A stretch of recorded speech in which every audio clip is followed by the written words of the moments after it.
Hello guys, आज दूसरा set हम लोग करके आ गए हैं। तो गाइस बहुत अच्छा लगा, हम लोग काम में गया था आज। तो हम संगवारी में अच्छा लगा काम आज हमारा। उतना हार्ड काम नहीं मिले है आज हम लोग, बहुत मुरेज काम करे में इतना नंद आ गए।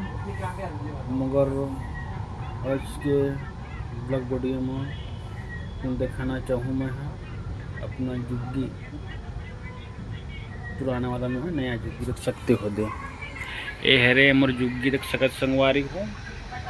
ए दे पतरा टीना के जुग्गी है हमर। ए दे मोर बाजा संगवारी मन देख सकत है दे पूरा पड़े है। इनके सामने भैया है बिल्डिंग सामने में हवा संगवारी है दे देख सकत मोर पूरा रूम के पर्दा देख सकते हो पूरा।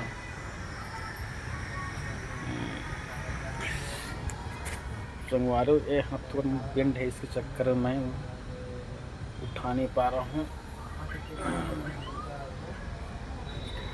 संगवारी मतलब बस मतलब बैग है।